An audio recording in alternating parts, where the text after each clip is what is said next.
Sherlock. Brilliant mind, zero social skills, and not your average detective. That's right. Today, I'll be going through the entire story of Sherlock. From this... Sherlock, run! all the way to... this. If you don't already know, Sherlock Holmes is the world's greatest detective, the original Batman, alongside his trusty right hand, Dr. John Watson. The show throws Sir Arthur Conan Doyle's legendary sleuth into 21st century London, where text messages replace telegrams and crime solving is faster, sharper, and a lot more sarcastic. Created by Stephen Moffat and Mark Gatiss, the show stars Benedict Cumberbatch as Sherlock Holmes, a high-functioning sociopath with razor-sharp intellect and no filter. And Martin Freeman as Dr. John Watson, a grounded, war-scarred veteran who becomes Sherlock's flatmate, partner, and moral compass. Each season he has just a few episodes, but they're feature-length, more like mini-movies than TV. Expect psychological games, chilling villains, deep emotional arcs, and plenty of witty banter. At its heart, Sherlock isn't just about solving crimes, it's about friendship, trauma, obsession, and quite frankly, the price of brilliance. So, let's get right into it.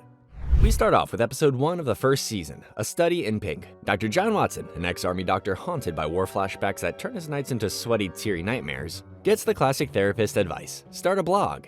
John's all like, which of course is the universe's cue to dump a whole load of crazy on his doorstep. Fast forward and we see 3 people drop like flies. First up, Sir Geoffrey Patterson, a fancy businessman with a secret affair, pops a mysterious capsule and dies mid-seizure.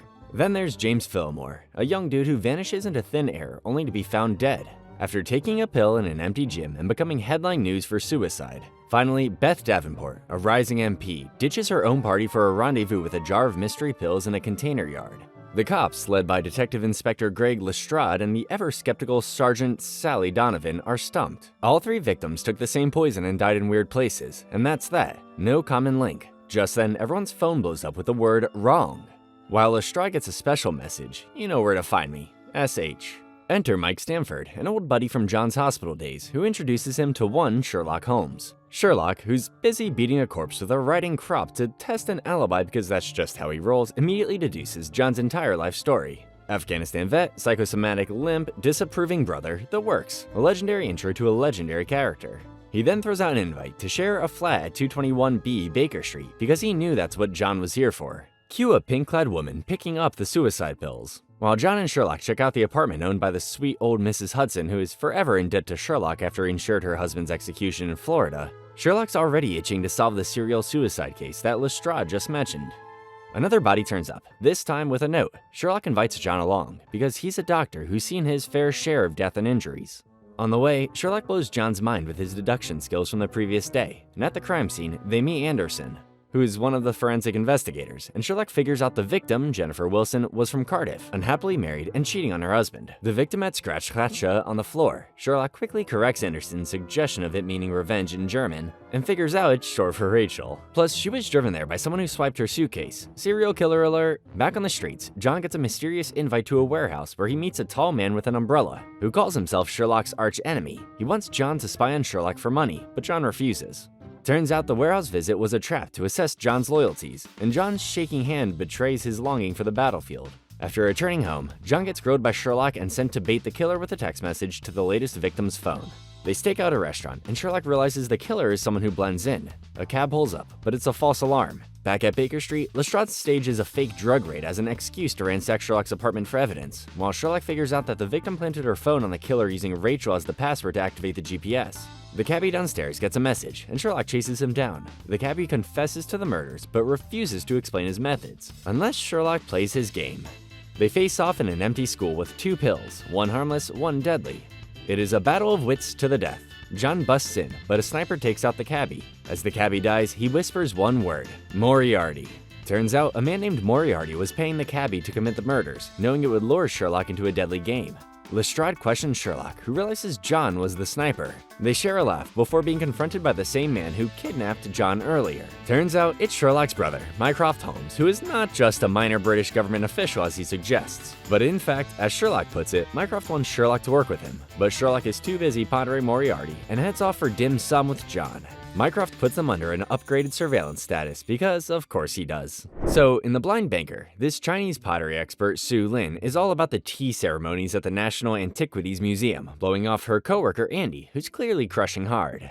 Turns out she's got secrets. One night, she stumbles upon something super spooky hidden under a canvas, like a scene from a horror flick. Meanwhile, Sherlock's at home wrestling a dude in a robe with a sword. Casual. And poor John can't even buy groceries because the machine hates him. When John finally makes it home, he finds Sherlock glued to a book, asks him for cash, while complaining about how he hasn't moved all day. Cut to Sherlock, casually brushing a sword under his chair. The two discuss their financial troubles, when Sherlock suggests they need to go to the bank. Here, they meet Sebastian Wilkes from Sherlock's past at the bank with a weird problem. Someone vandalized the chairman's office with cryptic symbols. Sherlock, being Sherlock, figures out Seb's been globetrotting just by looking at his watch. He's on the case, leaving John to handle the finances. They find out the symbols were a message meant for someone who could see the room, pointing them to Eddie Van Koon, who works late trading with China. They find Van Koon shot in his apartment, black lotus flower in his mouth. Creepy, right? Sherlock, of course, knows it's not a suicide despite what the cops think, especially Detective Inspector Dimmock. A journalist named Brian Lucas turns up dead too. Same MO. Locked room, lotus flower, the works. Turns out, Su Lin resigned after the incident at the bank. John starts a job as a local doctor so he can make money since Sherlock has been spending it all on being difficult. Sherlock and John trace the symbols and the paint to some street artist named Raz, who bails on them when the cops show up, leaving John to take the fall for property destruction. They find out Van Koon and Lucas both went to the Lucky Cat Emporium at one point, which becomes their connection. The trail then leads to Su Lin's apartment that's conveniently right next to the Lucky Cat. Sherlock gets choked out in Su Lin's apartment while investigating, but the attacker bolts. They learn Su Lin was part of a criminal gang called the Black Lotus Tongue, and that the killer is her brother, Jeju, who's after something they stole. But before she can spill all the beans, Jeju attacks and shoots her dead, but misses Sherlock and John. Sherlock figures out Van Koon and Lucas were also smugglers with Tong tattoos. Molly helps Sherlock get the corpses out to check their feet for tattoos. They use the books from the victim's apartment and discover that they were smuggling Ming vases sold at auction. Meanwhile, at John's new job, romance is in the air as our boy flirts with his new colleague Sarah and scores a date. Cut to Sherlock figuring out things on his own, as usual. John and Sarah end up at a circus that's in town only to be third-wheeled by Sherlock himself. Sherlock figures out that the Tong are using the circus as a cover to get the killer out of China. Shortly after, Sherlock gets attacked by Jeju while snooping around. But Sarah knocks him out with a stick, revealing his Tong tattoo. Sherlock and John realize that the key to the Tong's hangout is in the cipher, and that the value of the stolen object is £9 million. John and Sarah get kidnapped. First dates, am I right? And Sherlock figures out the code and finds the hideout, an abandoned tramway tunnel. Here it is revealed that the circus matron, General Shan, is the mastermind. She wants to know where the Empress's hairpin is and threatens Sarah. Sherlock shows up, a fight ensues, and Jeju gets impaled by a crossbow. Shan escapes. Sherlock figures out Van Koon stole a jade hairpin worth millions and gifted it to his mistress, Amanda. The story ends with the discovery that Shan's actions were a result of a mysterious figure M, who has her sniped to cover his tracks. Before Shan's death, both Tourist and Lucas had A to Z books. At the start of episode 3, The Great Game, Sherlock jets off to Minsk for a hot sec to help a dude named Barry Berwick, who's claiming he accidentally offed his girlfriend. But Sherlock's way more upset about Barry's terrible grammar than the actual murder. Now, back to Baker Street, Sherlock's bored. Like, really bored, blasting holes in the wall when John walks in on him and finds a head in the fridge. Apparently, John's blog made Sherlock sound like an idiot because he doesn't know basic astronomy. Mrs. Hudson sympathizes with Sherlock's boredom, and just then, kablooey! An explosion rocks the building across the street.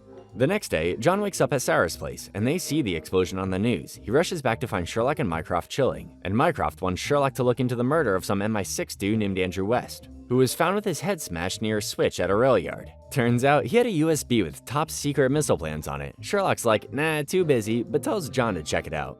Then Lestrade calls Sherlock to Scotland Yard with a package, a replica of Jennifer Wilson's pink phone from a previous case. It leads them to a creepy basement under their building, a ticking clock, and a woman in an explosive vest who is being forced to deliver a message. Sherlock realizes it's a game. Solve 5 puzzles in 12 hours each or the hostage goes kapow. First up, a pair of old trainers. They head to St. Bart's where Molly introduces Sherlock to her new boyfriend Jim. Sherlock instantly outs Jim as gay. Subtle Sherlock, real subtle, and figures out that the shoes belong to a kid named Carl Powers who drowned in '89. Carl was poisoned. Sherlock posts his findings and the woman is saved. Meanwhile, John meets with Mycroft to get the lowdown on the missile plans. Back at it, Sherlock gets a pic of a sports car and another hostage who is trapped in Piccadilly Circus. Car belongs to a banker named Ian Monkford. Sherlock finds the car abandoned with bloodstains, and after interviewing Monkford's wife, he realizes she is lying and that something is up. Sherlock then visits a car rental place called Janice Cars, where the owner, Ewart, lies about knowing Monkford and having traveled. Sherlock puts it all together. Janice Cars helps people disappear, Ian Monkford is in Colombia, and Ewart helped him get there. Hostage number 2 is saved. Then another photo, another hostage. This time it's Connie Prince, a TV fashionista. But wait, she's dead. Sherlock figures out she was murdered. Not just a rusty nail accident. He blames her housekeeper for Botox overdose. But before he can stop it, the bomber blows up the hostage and her neighbors. Sherlock admits he lost that round. Next up, a body by the Thames. It's a security guard, killed by a Czech assassin called the Golem. A missing Vermeer painting is involved. Sherlock puts the clues together. The guard knew something about the painting being a fake, and that's why he was killed. John talks to the guard's roommate and finds out he was an amateur astronomer. Sherlock talks to a homeless woman for information, then he and John spot the Golem, who gets away. The Golem murders an astronomy professor, but Sherlock figures out the painting is a fake in a heart-racing 10-second countdown with a child's life on the line. Turns out it shows a supernova that happened after the painting was supposedly made. Wenceslas, the gallery owner, admits she was in on the scam with a certain Mori Arti. Remember, the same guy who paid the cabbie in the first episode. Meanwhile, John's been digging into the Andrew West case and figures out he was killed somewhere else and dumped on a train. They break into West's brother-in-law's apartment, Joe Harrison, and find blood. Joe confesses he stole the missile plans and accidentally killed West. He put the body on a train to get rid of it. Sherlock returns the missile plans, or so we think, and sets up a meeting with Moriarty at the swimming pool where Carl Powers died. But surprise, it's John, wearing an explosive vest. Things just got personal. Next, Moriarty shows up and turns out to be Jim, Molly's boyfriend from the hospital. He's been behind everything all along. He throws the USB stick in the pool and says it was all to show Sherlock what he's capable of. He's crazy, like off the deep end crazy. This whole fiasco was a warning to Sherlock to back off, as he's basically Sherlock's criminal counterpart. Anyways, finally Moriarty leaves, giving Sherlock a chance to rip the bomb-rigged jacket off John and hurl it away. Both men are distraught. John's crouching against a wall because his legs would not hold him. Sherlock stammers his thanks and scratching the back of his head with a loaded pistol. Suddenly, a laser sight reappears on John's chest, and within moments, there are at least 3 on each of them. Moriarty reappears as he has whimsically decided that Sherlock cannot be allowed to continue and must die. Sherlock glances at John, who nods faintly. Sherlock aims his handgun at Moriarty, then lowers it to point directly at the explosive rigged jacket now lying near Moriarty's feet, ending Season 1 on a nail-biting cliffhanger. It's Season 2, and a scandal in Belgravia picks up right where we left off. Moriarty, the evil genius, has Sherlock and John in his crosshairs with snipers and everything. But plot twist, he gets a call and just bails. Seriously? Anyways, a couple days later, Sherlock's basking in minor celeb status thanks to John's blog, while they're solving super boring cases. That is until Mycroft, Sherlock's brother, summons them to Buckingham Palace. Sherlock's literally in a sheet because they were in the middle of a case. Turns out a royal family member's got some scandalous photos with his dominatrix Irene Adler, and they need Sherlock to get them back. Sherlock and Irene have this whole cat and mouse game, with her greeting him completely naked. Talk about a power play. This in turn leaves Sherlock unable to deduce anything about her. After a witty exchange, Sherlock gets her out the location of her safe with the photos with a clever fire alarm trick. But just then, surprise, American agents show up, demanding Sherlock open Adler's safe. Once John is threatened, he figures out the password, her measurements naturally, and the safe is booby-trapped, and Sherlock drops the iconic Vatican cameos code phrase. It's sort of their code for duck and cover. Like a heads up that things are about to get dicey. Irene then stabs Sherlock with a syringe and snags the phone in the chaos right before she vanishes. Back at his apartment, Sherlock has a fever dream in which he sees Irene returning his coat. He wakes to find that his coat has mysteriously reappeared, and Adler has added her number to his phone. She also manages to add a personalized ringtone of a woman moaning erotically, which sounds whenever Sherlock receives a text from her. Classic. Fast forward 6 months, and Sherlock gets a Christmas gift. Irene sends him the phone for safekeeping, setting the stage for everyone to think she's dead. Sherlock and Mycroft even examine a body in the morgue, matching her description, but with the face completely bashed up. Except she's not. She arranges for John to meet up with her, and they have a heart-to-heart about Sherlock. Sherlock already knows she is alive and is revealed to be eavesdropping by the sound of his ringtone. Sherlock bolts it back to Baker Street to find Mrs. Hudson held hostage by the same Americans who were after the phone last time. And Sherlock goes full rage mode on the bad guys since they hurt Mrs. H. Irene later shows up in Sherlock's bedroom and asks for Sherlock's help since she's still being hunted. Sherlock deduces that what's on the phone is much more than just photographs, and she reveals that she stole a code from a Ministry of Defense official and wants him to decipher it. After effortlessly cracking the code, we learn that it's a seat number on a flight. Turns out this code is part of a government plan to negate a terrorist attack on the same flight. Irene secretly texts her contact, who is revealed to be Moriarty, who in turn texts Mycroft that he knows the plan, which visibly crushes Mycroft. Months later, Mycroft tells John that Adler was executed by a terrorist cell in Karachi, but asks him to tell Sherlock she's in witness protection. Sherlock appears unfazed, but rereads her texts once alone. Then, a flashback reveals the truth. He had infiltrated her execution and rescued her at the last second. In the Hounds of Baskerville, Sherlock's jonasing for nicotine, failed quit attempt naturally, and bored out of his skull when Henry Knight shows up. Turns out 20 years ago, a giant dog ripped Henry's dad to shreds on Dartmoor. And now, Henry's seeing paw prints the size of dinner plates. Sherlock initially rolls his eyes at this, gets weirdly fixated on Henry's old-timey and specific choice of the word hound, and decides a trip to Dartmoor is in order. Cue Sherlock and John hitting up a local vegetarian restaurant inn. Odd choice, right? And hearing all about the legendary Dartmoor Hound.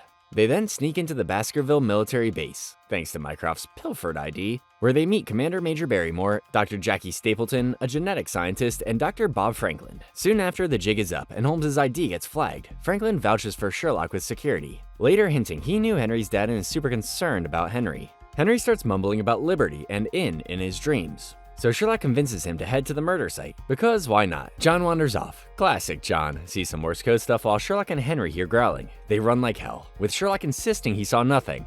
Later, Sherlock admits he totally saw the hound, and he's pretty rattled. John chases some more Morse code flashes. False alarm. While Sherlock sends him to grill Henry's therapist, Dr. Louise Mortimer. Franklin crashes the interview, blows John's cover, and Henry hallucinates more doggy doom. Sherlock then has a light bulb moment. Hound isn't a dog name, it's an acronym. He then claims the dog he saw wasn't just big and black with red eyes, but also glowing. Enter Lestrade, sent by Mycroft to babysit Sherlock. They find out the vegetarian inn has been ordering a ton of meat, apparently for a tourist trap dog. The owners insist the dog's been put down, but Sherlock's not buying it because his dog was way more monstrous. Sherlock, with some more help from Mycroft, breaks into Baskerville again, where John finds leaky gas pipes and animal cages in the genetics lab. He gets locked in, hearing growling and panics, calling Sherlock. He claims he saw the same glowing hound Sherlock described. This leads Sherlock to believe the hound is a drug-induced hallucination with the source being Henry's sugar bowl. He uses his famous mind palace, something we see for the first time in the show.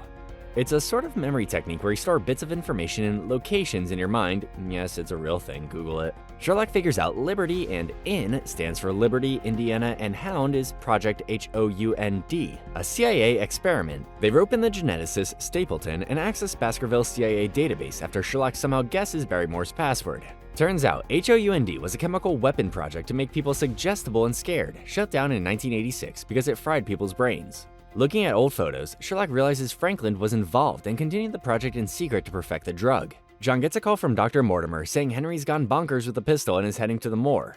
Sherlock and Greg race off, finding Henry about to off himself. Sherlock talks him down, explaining the hound was a hallucination, and Franklin, in a gas mask with red lenses and a Hound Liberty Inn jersey, attacked his dad. Henry's memories were suppressed, and Franklin was keeping him dosed with hallucinogens using pressure pads around the hollow. Suddenly, they hear a real hound howling. It's the innkeeper's abandoned dog. Sherlock hallucinates Mori Arti, then it turns into Franklin, begging them to kill the dog. The hound attacks. Greg and John shoot it. Henry tries to strangle Franklin, but Franklin escapes, only to run into his own chemical minefield and blow up. Next day, John's still confused why he saw the hound in the lab. Sherlock tries to blame leaky pipes, but John knows Sherlock locked him in there on purpose as an experiment. John also reminds Sherlock he was wrong about the sugar, which annoys Sherlock. The final scene, Mycroft orders Moriarty's release from a government facility, where he's covered the walls with Sherlock's name. So yeah, things are about to get interesting.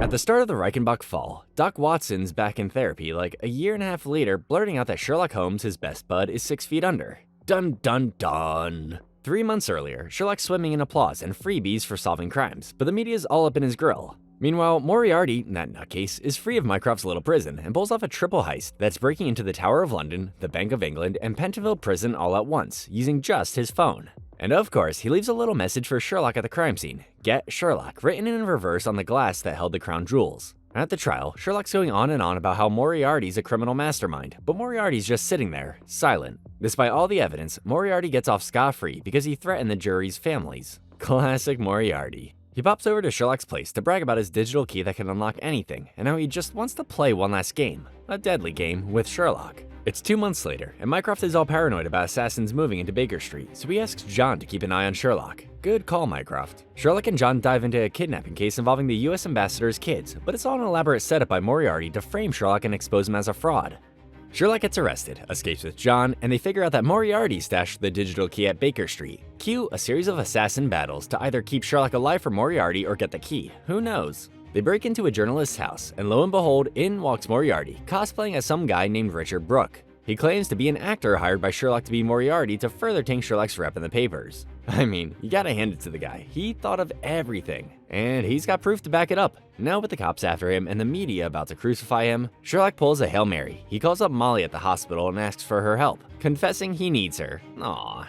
John confronts Mycroft and learns that Mycroft spilled Sherlock's secrets during Moriarty's interrogation. Sherlock figures out that the anti-security code is hidden in Moriarty's finger tapping from their earlier meeting, and the assassins are killing each other for the master key. John finds Sherlock, believes after hearing Mrs. Hudson got shot. Sherlock gets a text from Moriarty and meets him on the roof of the hospital. Moriarty reveals there's no code. Ouch. Turns out he just paid off the security guards of all 3 heist locations, and that the only reason he's doing all this is to make Sherlock commit suicide to avoid disgrace. Sherlock's ready to jump because Moriarty's goons will off John, Mrs. Hudson, and Lestrade if he doesn't. Sherlock convinces Moriarty to call off the hit, but Moriarty just offs himself instead, so he can't call off the hit on the rest of the gang. Genius. Sherlock calls John, pretends he's a fraud, and then jumps off the roof as John watches in horror. Back in therapy, John's still messed up. He visits Sherlock's grave with Mrs. Hudson and begs Sherlock not to be dead. Then, surprise, Sherlock's lurking in the shadows, alive and well, as John walks away. At the grave, John says, "I was so alone and I owe you so much." A real tearjerker, am I right? As a sort of mini 11-minute episode serving as the prequel to Season 3, we get Many Happy Returns, where we first see a hooded abbot doing his thing at some Buddhist shindig way up in the Himalayas. But plot twist, he yanks back the last monk's hood and surprise, it's a blonde drug smuggler. Q Anderson, everyone's favorite Sherlock-obsessed conspiracy theorist, cornering Greg Lestrade at a pub, ranting about how that abbot was none other than Sherlock Holmes himself. Greg annoyingly reminds him that Sherlock is dead. Like, roof, St. Bart's, ring a bell? But Anderson's not buying it. He dives into another story about an incident in New Delhi. Inspector Prakesh, dodging the paparazzi, claims he cracked a case by calculating how far a chocolate flake sank into an ice cream cone. Drama. He meets a mysterious dude outside and gives him all the credit. Anderson is quick to remind Greg that Sherlock never took credit for solving Greg's cases. Greg snaps back, listing cases he solved himself. Anderson then goes on about a case in Hamburg with a mysterious juror. A foreman is asking the jury whether Herr Trepoff is guilty of killing his wife. And all 11 jurors vote not guilty, except for the mysterious juror at the end. 2 newspapers then report about the sensation of Trepoff's sentence. Anderson is convinced that the mysterious man is Sherlock. He reminds Anderson that he lost his job for fantasizing about Sherlock before heading off to John Watson's place with a box of Sherlock's stuff left at the office. Among the goodies, a DVD of Sherlock's uncut birthday message to John. John, whiskey in hand, pops in the DVD. Sherlock's hamming it up at 221B Baker Street, rehearsing his birthday message, excuses, and all. John gets all emo, wishing Sherlock would just stop being dead already. Sherlock delivers his message, but John pauses it to answer the door. Meanwhile, back at the pub, Anderson's grinning like the Cheshire Cat, convinced Sherlock's making a comeback. Greg glances at a newspaper, screaming, "The game is back on," and rolls his eyes. Cut back to John's place. The DVD's still rolling, and Sherlock gives the camera a cheeky smile and wink. Oh, we're so back. It's Season 3, and the Empty Hearse takes us right back to the end of Season 2 when Sherlock's on a roof, supposedly about to end it all, while John's down below. Moriarty's body is being carted away, but the twist? His face is swapped with a hyper-realistic Sherlock mask. What's more, Sherlock's got a bungee cord and crashes through a window to smooch Molly Hooper. Meanwhile, some hypnosis hijinks go down to distract John. Turns out, all of this was just Anderson, Lestrade's buddy, spinning wild theories about Sherlock's supposed death. It's been 2 years at this point, and the theories are getting crazier. Cut to Serbia, where a scraggly man is being pursued, and is later being tortured for info, only to recite his interrogator's entire life story. The interrogator storms out to go home, and the other man in the room is shown to be Mycroft, who walks up to the prisoner and tells him that a massive attack is about to happen in London. The prisoner is then revealed to be none other than Sherlock. Back in London, John's moving on with his life, ready to propose to Mary, and definitely not gay, despite Mrs. Hudson's assumptions. Sherlock, of course, can't resist a grand entrance. He steals the disguise from some bystanders, draws on a creepy mustache, and crashes John's proposal dinner as a French waiter, and reveals himself in the most Sherlock way possible. John's feeling furious, betrayed, and just about 100 other things, and then tackles him, and they hop through a series of increasingly shady restaurants while arguing. Because Sherlock can't explain without pissing off John, which leads to them getting kicked out of each place. Eventually, Mary and John ditch Sherlock. Sherlock then makes his rounds, catching up with Molly Lestrade and Mrs. Hudson. Anderson's in his Sherlock fan club, trading ridiculous theories about how Sherlock faked his death when, ding ding, news report that Sherlock is indeed alive. Sherlock is now back at Baker Street when Mycroft pays him a visit. The two have a brotherly chess operation match, while discussing the London terror case and bickering about childhood insults. Later, Sherlock plays deduction games to try and figure out Mycroft's hat, but really to figure out what kind of lonely little goldfish he has become. John is still pissed at Sherlock for the whole disappearing for 2 years thing and asks Molly to solve crimes with him instead, all while John's just trying to have a normal day. They investigate the skeleton mystery and a missing Lord Moran, who had gotten onto a subway car and never got off. Then, before you know it, John's kidnapped right outside Baker Street. Mary runs to Sherlock and they zoom to the rescue on a motorcycle, saving John from a fiery bonfire. Back at 221B, Sherlock's parents are in town, but they're just so ordinary, as John remarks. Sherlock and John then chat about the kidnapping in the underground network and realize that the missing Lord Moran is part of a bigger terrorist plot. They hunt down a bomb in an abandoned underground subway car set to blow near Parliament. And to make things worse, they learn that the car doesn't have a bomb, it is the bomb. Cue Moran starting the timer, sending the duo into a panic. Apparently, Sherlock's mind palace doesn't have a place for how to defuse a bomb. Anyways, the two exchange some sweet sentiments before bracing for death. We then cut to Sherlock, being recorded by a camera, explaining the events of Season 2, everything from how Mycroft deliberately gave Moriarty info about Sherlock, and how the Holmes brothers allowed Sherlock's reputation to be drained, just to learn about Moriarty's operation and take him down, which is what they spent the last 2 years doing. As for Sherlock's fake death, well, all it took was some careful coordination, an air mattress, some fake, and a Sherlock look-alike corpse from the morgue. Anderson is revealed to be the one recording, who seriously doubts the legitimacy of the story. Anyways, back to our boys and the ticking time bomb. Just as they're about to meet their maker, Sherlock starts crying, which suddenly turns into laughter. Turns out Sherlock stopped the timer at 129, but he wanted to get John to say nice things and admit he missed him. That freaking guy. Anyways, Lord Moran gets caught, and everyone gathers at 221B to celebrate, including Molly, with her Sherlock lookalike boyfriend Tom. As Sherlock preps to face the prep, he doesn't reveal how he faked his death to John, but John tells him about the speech he made at the grave. They step out to face the music, but somewhere, someone's watching footage of John's rescue at the bonfire, plotting their next move. Alright, so in The Sign of 3, Lestrade's dealing with a string of bank robberies where the crooks are always perfectly one step ahead. Mondays, am I right? Just when they finally got the gang concerned in their latest heist, Sherlock texts Lestrade that it's a code red situation at Baker Street. Lestrade hesitantly ditches the arrest, bolting to Sherlock's, with half the force following, only to find out Sherlock needs help with his best man speech. Cut to Mrs. Hudson gushing about John and Mary's big day, and we see James Sholto, John's old army commander, also getting ready to be in attendance. Fast forward to the wedding reception, and Sherlock's grilling all of Mary's male friends, playing the infidelity investigator. Then comes the speech. Sherlock's initially stumped, but then remembers the telegrams and starts reading them out aloud, like a wedding DJ. He then rambles about how John asked him to be best man, insults pretty much everyone, roasts marriage as an institution, and still somehow manages to make everyone cry, all while proving he's actually touched to be John's best friend and thinks Mary's awesome. Then, story time. Sherlock dives into John's blog, revisiting cases like the Hollow Client, the Poison Giant, and other head-scratchers. He focuses on the Bloody Guardsman, where a guardsman named Stephen Bainbridge thinks he's being stalked and ends up dead. Or almost, in a locked shower. John, being the hero, saves Bainbridge's life. Sherlock admits he never solved the case and transitions to John's Stag Night, where Sherlock calculated the perfect alcohol intake, only for John to sabotage it with extra shots. Cue Drunken Antics, a game of celebrity heads where Sherlock can't guess it's himself and a client Tessa, who claims she's dating a ghost. Sherlock, completely wasted, hurls while inspecting her floor for clues. Lestrade bails them out of jail the next day, and Sherlock investigates the ghost, deducing he's a Mayfly man using dead guys' identity to pick up women. Sherlock gives up, assuming the guy is married and just a jerk. Back at the wedding, during his speech, Sherlock has an epiphany. Tessa knew John's middle name, which John hates and never uses. The only place she could have seen it? The wedding invitation, meaning the Mayfly man is at the wedding. Sherlock begins deducing everyone at the wedding, and signals John with Vatican cameos, remember from Season 2? And deduces Sholto as the target. Turns out the Mayfly man was also the one who attacked Bainbridge and is there to off Sholto, who got a bunch of recruits killed back in the day. All the women he dated worked for Sholto. Sholto locks himself in a room, but Sherlock figures out that the killer used his military-issue belt to hide a stiletto wound, delivered painlessly thanks to the tightness of the belt that will start bleeding once the belt is removed. Sholto refuses to open the door, but Sherlock convinces him to let John patch him up. Lestrade then brings in the wedding photographer for a last-minute photo, who Sherlock deduces to be the killer. His brother was one of Sholto's recruits, and he was out for revenge. Later, at the wedding dance, Sherlock reveals Mary's pregnant via classic deduction, which is news to both of them. He apologizes for letting it slip, and then Sherlock exits stage left, into the night, alone. At the start of his last vow, some government folks are grilling Charles Augustus Magnuson about his hangouts with the Prime Minister. Magnuson, being the sneaky guy he is, blackmails Lady Smallwood with dirt on her hubby. She gets fed up and decides to call Sherlock for backup. Meanwhile, John wakes up next to Mary, and their neighbor is freaking out because her drug-addicted son is missing. John and Mary head to a drug den and find the son and Sherlock undercover. John's annoyed that Sherlock's playing druggie and hasn't called since the wedding. They drag him and another druggie, Bill Wiggins, who turns out to have impressive deduction skills, along to Bart's to patch them up. Back at the flat, Anderson helps John look for drugs, cause he doesn't really trust Sherlock, which Sherlock finds super irritating. Mycroft's there too. He warns Sherlock to back off Magnuson, this newspaper mogul who blackmails everyone, but Sherlock's stubborn as ever. Sherlock tries to meet Magnuson, but it goes south. Magnuson drops by Baker Street acting all tough and hints at Redbeard but won't say more. The dude even pees in the fireplace, just to show he can.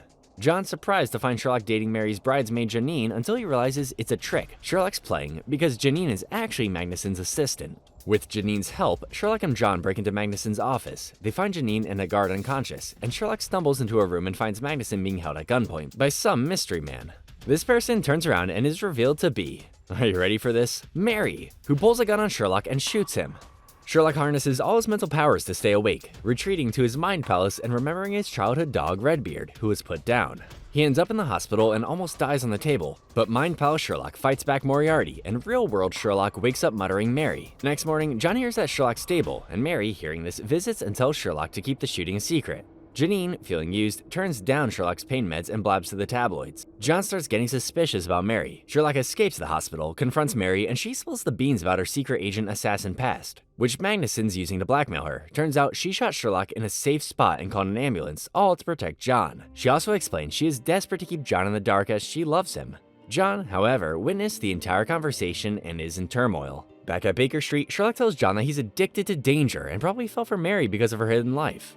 Mary gives John a memory stick with all her secrets, labeled AGRA, saying it will ruin everything. Sherlock proves Mary called 999 before John by presenting paramedics. Sherlock then faints from hypovolemia. On Christmas, John decides to ditch the memory stick and love Mary anyway, even though he's still basically pissed off. They spend Christmas with the Holmes family, including Wiggins, where Sherlock drugs everyone except John and takes him to Magnuson's place, Appledore, where he thinks the blackmail archive is hidden. Magnuson reveals he targeted Mary to get to Mycroft through John and Sherlock. He also admits he had John kidnapped and hidden in a bonfire to prove he's Sherlock's weak spot. Sherlock tries to trade Mycroft's laptop for Mary's info, but Magnuson reveals that Appledore's vaults are all in his head. Sherlock and John are now guilty of treason, but Magnuson's untouchable. Magnuson taunts them, flicking John's face to show he's in control. When Mycroft and the police arrive, Sherlock shoots Magnuson to free everyone from his power. Mycroft gets Sherlock off the hook with a dangerous MI6 mission to Eastern Europe. John and Mary say goodbye, thinking it's the end, but then TVs and screens everywhere in the country simultaneously show Mori Arti asking, "Did you miss me?" Sherlock's flight is turned around and he's called back. Alright, this is a fun one. Released as a holiday special between the 3rd and 4th seasons, The Abominable Bride has the fixings of your regular Sherlock episode,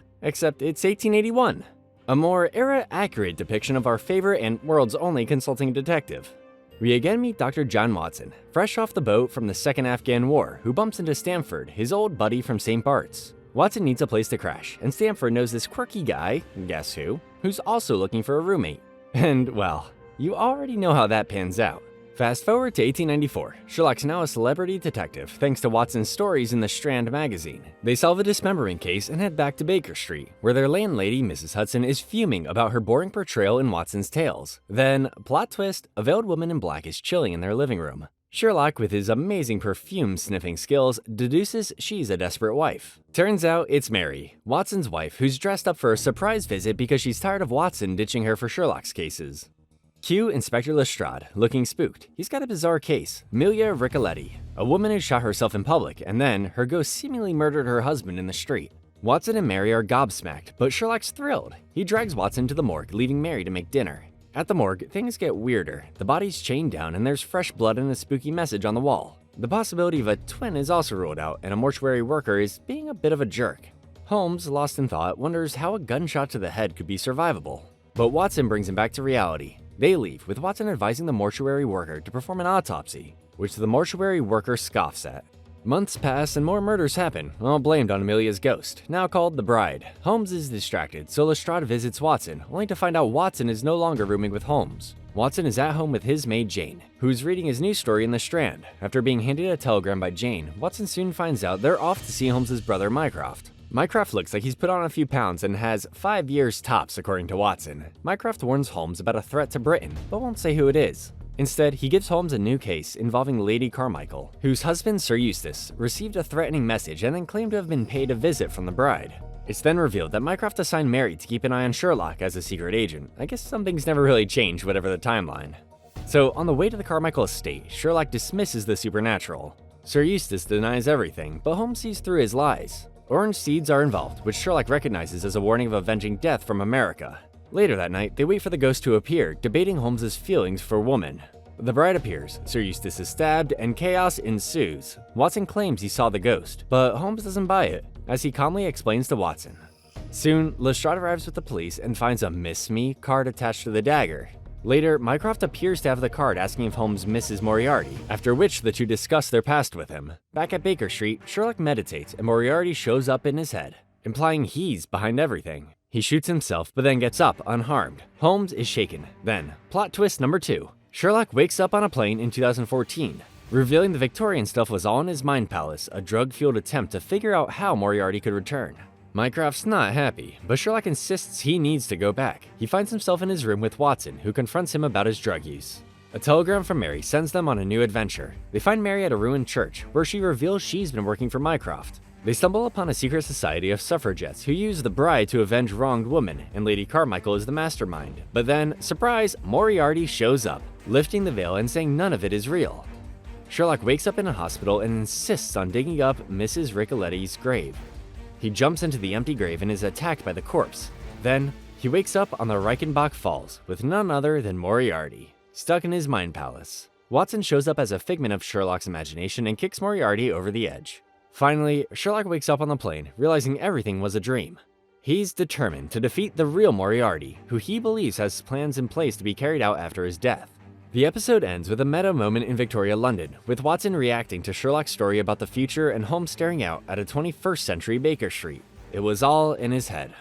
And finally, we've made it to season 4. In 6 Thatchers, we're in the aftermath of the previous season, and Mycroft's trying to smooth things over after Sherlock literally offed Charles Augustus Magnuson. Apparently, the new story is that a sniper did it, which, clears Sherlock? Despite the cover-up, Sherlock's being Sherlock, bugging the secretary about ice lollies and professing his love for ginger biscuits. Cut to John and Mary Watson at Baker Street, where they're now parents to baby Rosamund. How sweet, but Sherlock's brain doesn't do sweet. He's too busy obsessing over Moriarty's maybe revenge from beyond the grave, dragging Lestrade and Mycroft into his wild goose chases. First, it's some rich kid, Charlie Wellsborough, mysteriously dead in a car wreck. Solved in like 5 minutes. Then, the mystery leads to a smashed Margaret Thatcher bust. Of course, more busts get trashed, Sherlock gets into a scrap, and surprise! The last bust hides a memory stick with the same AGRA acronym as before. You know, the one with details of her past that she and John destroyed together. This leaves Sherlock incredibly puzzled. That's when the thief is revealed to be AJ, a figure from Mary's past who's super keen on revenge because he thinks she betrayed him. Mary spills the tea, explaining she was part of this elite freelance task force called AGRA. It's an acronym of their names, get it? Mary's real name is Rosamund, and R is for her, and A is for AJ. They each had a memory stick with dirt on each other, so no one could rat anyone out. Flashback to a failed mission in Tbilisi, Georgia, where a coup happened and the ambassador members ended up dead. Mary bounced, while AJ wound up captured along with the other agents. After her confession, Mary drugs Sherlock with a letter and jets out of there.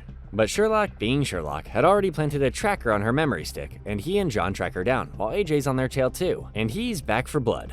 Shortly after, he reveals he hid his memory stick in a Thatcher bust after being captured and tortured during that mission. He overheard whispers of ammo and the English woman causing the mission to fail. AJ tries to off the trio, but the police take him down. Sherlock, ever the detective, has a light bulb moment and realizes ammo isn't what it seems. He confronts Mycroft, who admits he hired AGRA in the past, but denies any knowledge of ammo. After another light bulb moment, Sherlock realizes that ammo is actually amo, Latin for I love. Lady Smallwood, codenamed Love, is interrogated by Mycroft. Sherlock meets Vivian Norbury at the London Aquarium and puts it all together. Vivian was the one who tipped off the terrorists because the ambassador found out she was selling secrets. Classic motive.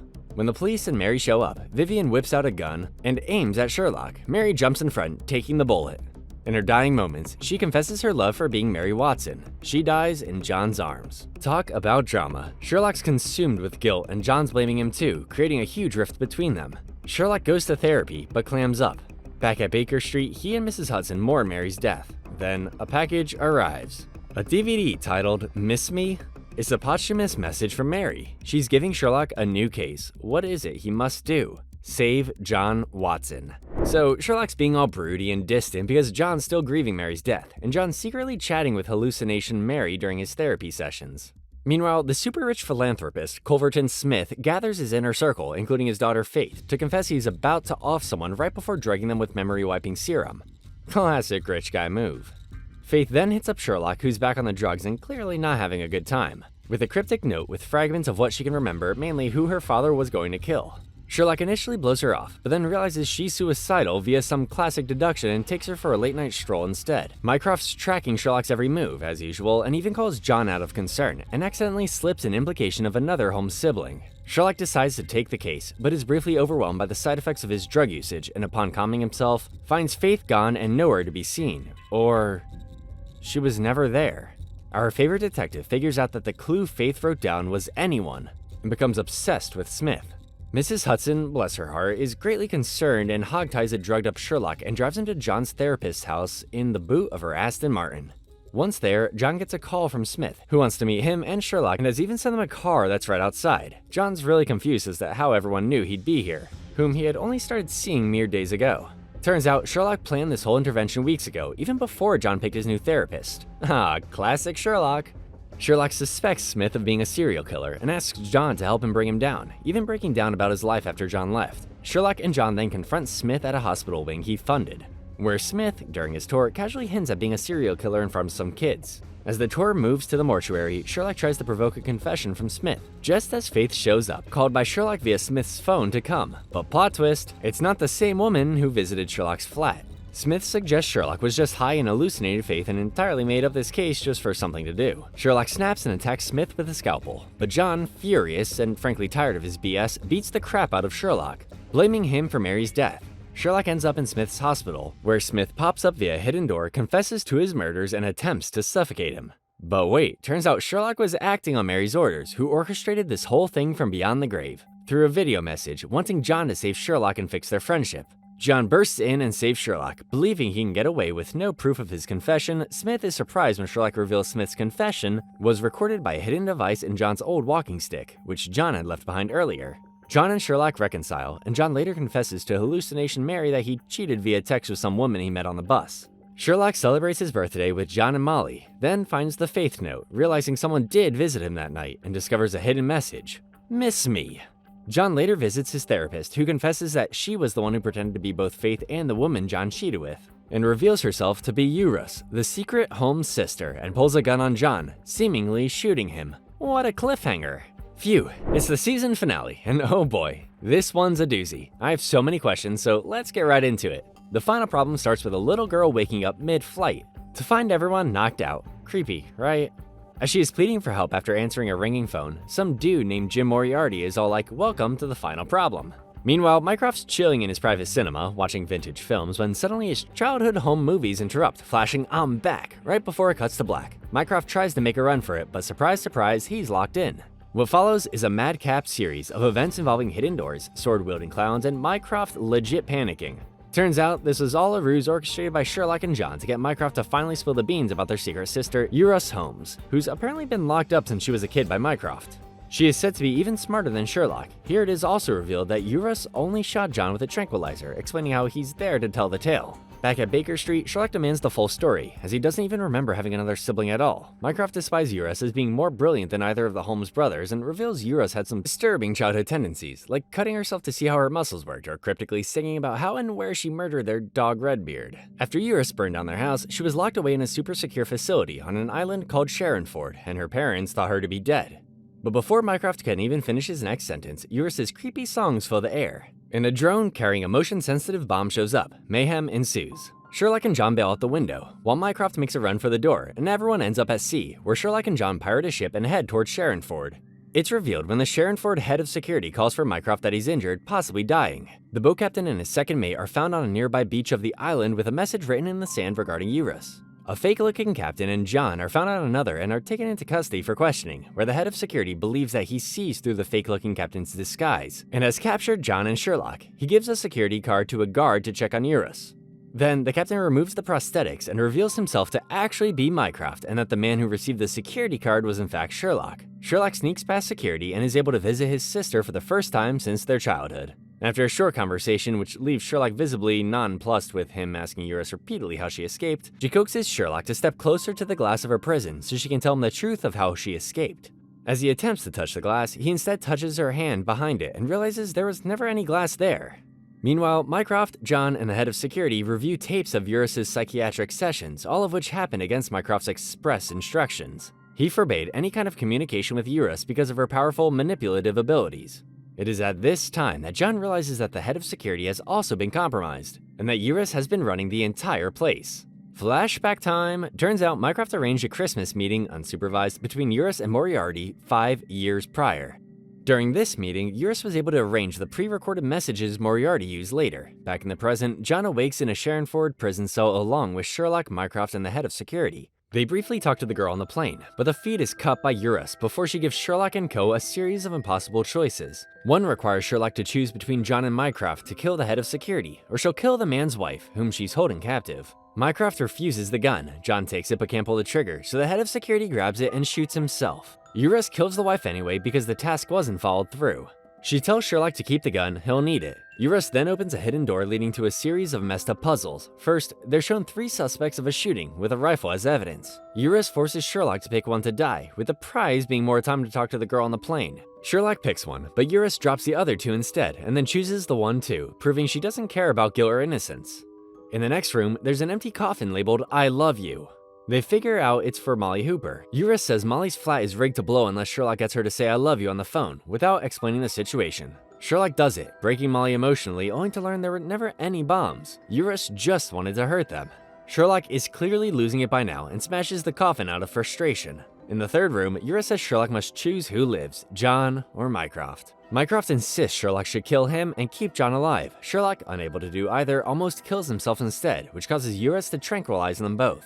Sherlock wakes up in a cell covered in photos, figures out it's fake, and breaks through the wall. Turns out he's actually at Musgrave, the family home. Meanwhile, John wakes up chained in a well. Eurus gives Sherlock one last challenge: solve the Musgrave ritual and save John.